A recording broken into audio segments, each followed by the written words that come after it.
Dahil sa patuloy na pananalasa ng Bagyong Christine, kanselado na ang mga biyahe mula sa Integrated Terminal Exchange o PTEX, partikular na patungo sa Visayas at Mindanao. Maraming pasahero ng bus na tatawid ng dagat ang napilitang manatili sa terminal. Naghihintay ng anunsyo tungkol sa muling pagbubukas ng biyahe. Si Cherry Light magbabalita. Hindi naging madali para sa ilang mga pasahero na na-stranded ng 3 araw dito sa may PITX.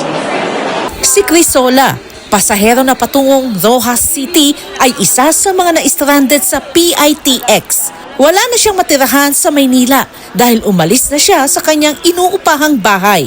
200 piso na lang ang natitira sa kanyang pera para sa pagkain. Ang masakit pa, nakansela ang biyahe ng bus na kanyang sasakyan patungo sa Visayas dahil sa sea travel ban bunsod ng Bagyong Christine. Tiis lang kahit nagugutom. Wala kayong magagawa, mami, kasi saktuhan lang yung pamasahe namin. Kahapon nga po, pasalamat ako kahit papano may nagbigay ng konting tulong para sa pagkain namin. Tapos ganito, stranded pa kami. Wala kayong magagawa, ma'am, maghintay kung kailan ang biyahe.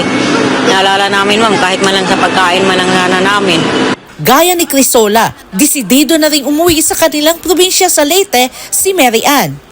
1 buwan siyang nagtrabaho bilang kasambahay sa Maynila at hindi na siya maaring bumalik sa kanyang pinagsisilbihan. Magkano lang yung budget ko sa pagkain. Tapos dito, na-stranded pa kami ng ilang araw, pangatlong araw ko na ngayon eh. Tapos pag bumiyahe pa kami, siyempre ilang araw din yung biyahe namin, yung budget na naman sa pagkain, yun yung iniintindi ko rin. Si Mary Ann kasama mga anak na magbibiyahe patungong Masbate ay stranded din ng 3 araw. Eh kung magbalik po kami doon sa amin sa papuntang Bulacan, ang pamasahe na po namin, pabalikan, mahal ilang kami magbalik. Tapos ngayon sabi ko manatili na lang kami kasi may mga bagahe kami. Hindi rin kami makaalis-alis. Eh kung iiwan namin yan dito, may bayad yan dito na pag ano namin. Eh sabi ko, dito na lang tayo mag-stay. Kaso nga lang, siyempre may mga bata ako. Ayon kay Colleen Calbasa, Senior Corporate Affairs Officer ng PITX, maraming biyahe ang nakansela simula pa noong Lunes dahil sa masamang panahon dulot ng Bagyong Christine. Nasa 30 pasahero ang stranded sa PITX dahil suspendido pa rin ang sea travel. Pinayagan ng pamunuan ng PITX na manatili ang mga stranded passenger at binigyan din sila ng pagkain. Trips are cancelled, going mostly to Mindoro, Batangas, and then of course provinces going to Visayas because of the Typhoon Christine. Initially, yesterday, marami na rin po tayo nag-cancel na trips, no? Around 100 just because of dahil sa masungit na panahon.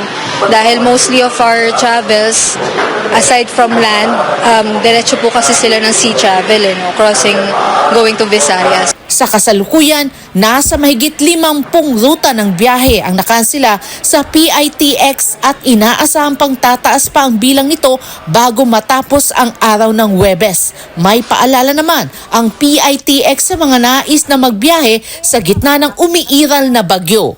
For the passengers po na gusto pang bumiyahe, no, antabayanan na lang po natin sa ating Facebook page yung mga cancel trips para lang po sure tayo na may biyahe today. Aside from that, kung magsistay po sila dito, okay lang naman po, ano, dahil meron tayo aircon, wifi, maraming kainan po dito. Para sa Diyos at sa Pilipinas kung mahal, Cherry Light, SMNA News.